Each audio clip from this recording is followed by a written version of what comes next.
Mushroom curry ఇలా కూడా ఒకసారి ట్రై చేయండి. మష్రూమ్ని క్లీన్ చేసుకున్నాక ఒక కడాయి పెట్టి 1 లేదా 2 స్పూన్స్ ఆయిల్ వేసి ఆయిల్లో ఫ్రై చేయాలి. మన ఇంట్లో ఏదైనా ఫెస్టివల్స్ కానీ ఏదైనా స్పెషల్ డే ఉన్నప్పుడు నాన్ వెజ్ తినని వాళ్ళ కోసము ఇలా మష్రూమ్ చేసి పెట్టండి.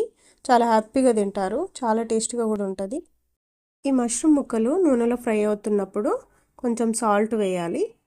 అవి ఫ్రై అయ్యాక ఒక బౌల్లో పక్కన పెట్టుకొని ఇదే కడాయిలో ఇంకొంచెం ఆయిల్ వేసి కట్ చేసి పెట్టుకున్న పచ్చిమిర్చి, ఆనియన్, కొన్ని స్పైసెస్ కూడా యాడ్ చేయాలి.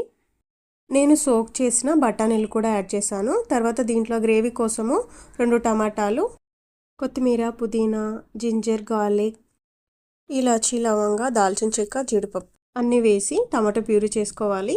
ఇప్పుడు టమాటో ప్యూరీని దీంట్లో యాడ్ చేసి కొంచెం బాయిల్ అయ్యాక తగినంత కారము, ఉప్పు, మసాలా యాడ్ చేయాలి.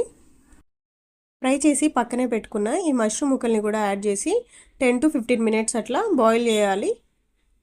బాగా ఉడికాక లాస్ట్లో కొంచెం కొత్తిమీర చల్లి స్టవ్ ఆఫ్ చేసుకుంటే మనకి వేడివేడిగా మష్రూమ్ కర్రీ రెడీ అయిపోతుంది. రైస్లోకి కానీ చపాతీలోకి కానీ చాలా బాగుంటుంది. మీరు కూడా ఒకసారి ట్రై చేయండి.